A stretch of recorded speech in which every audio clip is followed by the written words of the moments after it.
Well, hello again, the internet, and it's been a while since we've done a 10-minute long video. I think that's a lie.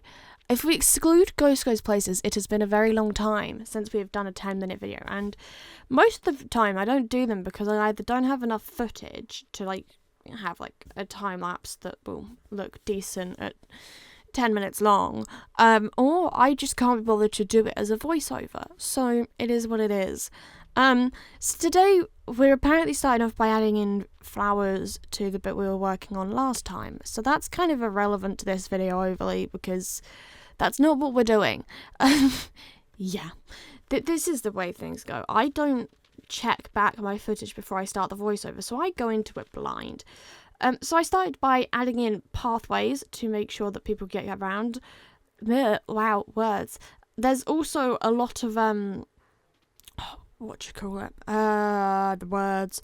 Coarse dirt. I'm adding in little coarse dirt paths now where there's kind of big patches of grass that don't really have any shape that I'm going to put an enclosure into or something, just so that it looks like people have walked there and it's not where you're technically supposed to go, but people go that way anyways, because that kind of makes it more realistic, I guess. So going around the edge of the little lodges that we built last episode, go check that out. Sorry, my brain buffered for a moment there, trying to remember what it was. I added in an oak path because apparently that's the wood I decided we were doing for that. I don't know why, I just did. So yeah, I added that running around so it would connect up to where that coarse dirt path was, and then up the back of that bit. I then ended up with this really awkward shape, which has since had a lot of flowers added, so that the bees can use it, and I'm trying to make sure to add in lots of little beehives around because I love the bees. I think bees in Minecraft just make it so atmospheric now. Atmospheric's probably a bit too much of an exaggeration, but it makes it more fun. There's not just things in enclosures, there's stuff flying all around, effectively. What are we building? I have no concept of what build we're working on today. Okay, I've just looked ahead on the timeline. We are working on kind of the grasslands, an open sort of region in which we're going to have llamas and donkeys and mules and wild horses, because I decided that sounded fun. Now, a lot of terraforming has since happened to this region because I decided it looked better in a different kind of layout. Yeah, it's not exactly how I intended on doing things for this Minecraft world, because I intended to leave as much of the terrain, particularly for the zoo, as natural as possible. However, I decided to change it in order to be able to put a cafe in and a bunch of benches.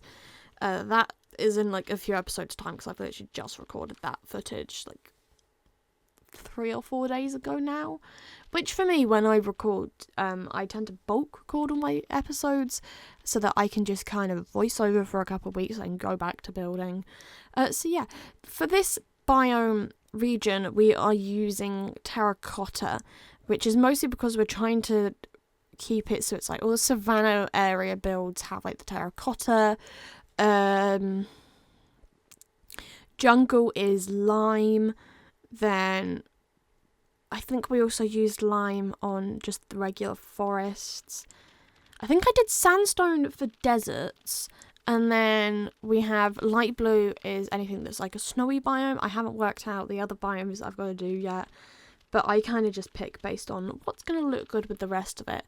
Oh, I have done a dark forest. That was a huge build to work on. That took me so long. It looks bigger than it actually is once it's done, and I can't remember what I was watching, but I vividly recall watching a very long video to try and get through all of that, and I did. Another thing that I kind of do with the zoo that I think I have talked about in earlier episodes is to stop the animals being able to jump up onto that terracotta border. I will do a 2 wide ditch, which theoretically could I put water in? Yes. Do I know? Make it a little river or something, but we did that for the pandas. that was the one time I put water into this little ditch. The rest of the time I've just gone, no, we'll just leave it. And then I obviously help make the landscape look more natural going into it, even though it doesn't look super duper normal. But it is what it is, and we go with it as the best as we can. That's kind of the logic behind this. So it's going to be the best that we can, because we're not going to be able to get the grass to be like the exact colour of each biome. It's trying to make it look semi-natural, because I have a habit of just destroying the landscapes on my Minecraft world in order to just put in buildings. And I then have to remember to change the heights of the buildings in order to kind of switch up the skyline. Yeah, the skyline. That's the word. Oh, wow. This is why we don't do 10-minute videos. We are halfway through, and I am already running out of things to say. I don't know what to talk about. Because this is mostly terraforming. Why did I record so much terraforming footage? Oh, here we go. I built a little mountain in this. When I say little, I mean it is pretty much just a hill made of stone. But I wanted something for the alpacas to be able to climb, and I think that I've seen the horses climbing it too. I don't really know, to be honest, because I don't pay attention to this section of the zoo. I just pay attention to wherever I'm building. We have some wolf enclosures coming up, which I need to go get the wolves to put in those. That's going to be fun. I've got to go get the black wolves now, I think. Have I built that one yet? Was that the one that I took forever with the dark oak? That might be that. Yeah, trying to lay out those final wolf enclosures so that the polar bears and the wolves aren't like constantly trying to kill each other from within their enclosures was fun. It was trying to add like buffers or enough like space, and I'm really hoping I have, because I don't want to change it now. I also discovered the logical way to do all the snow for things is to get a load of snow golems, put them on leads, and then just drag them all around until you fill the region up, and then put them into the next enclosure and let them do whatever until you actually need them to do something. Or let it rain. I didn't realise rain killed snow golems, and then I discovered that was the easier way to get rid of them. And I know you shouldn't do that to snow golems, but I had no choice. Mostly because I think they would try and attack polar bears and wolves, and we don't want that. So to kind of conclude the little mountain, I topped it off with just some snow to give it texture. Can't really call that texture, can I? Oh, now I'm adding in a little lake, and remembering to add in little drip leaves and lots of seagrass, is it?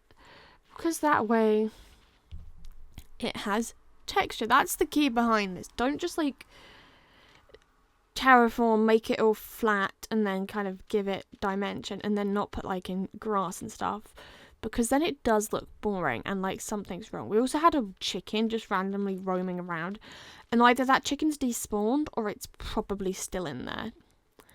I have a feeling it might still be in there.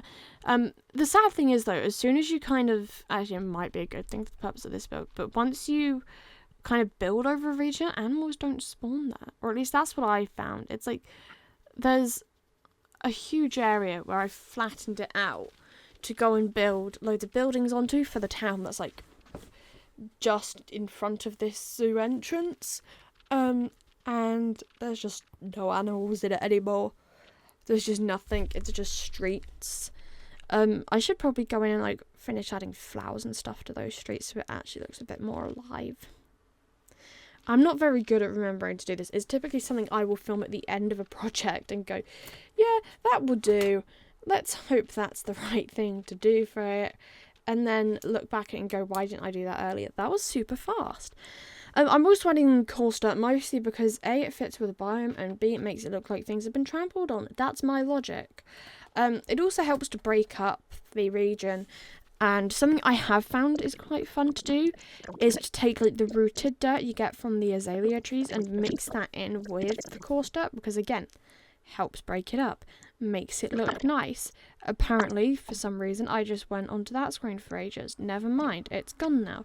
And then I went around and added the fence once again, doing the like one fence post 2 gate, one fence post 2 gate thing all the way around, except for if I get to the point if I can tell it's not going to be symmetrical, then I make it symmetrical, because I like symmetry, and it's my Minecraft world, and no one else can tell me what to do with it.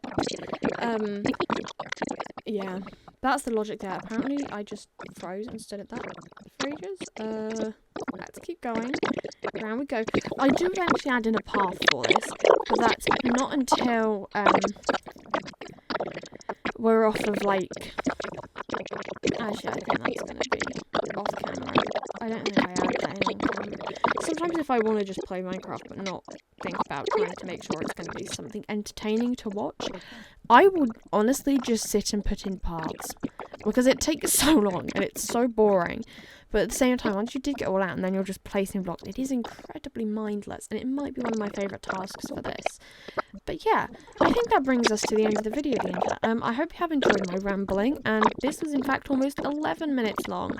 Oh, I was also able to tick stuff off, and then I went around and actually added in the animals, and we tagged them with animal, unless you guys come up with any names in the comments down below.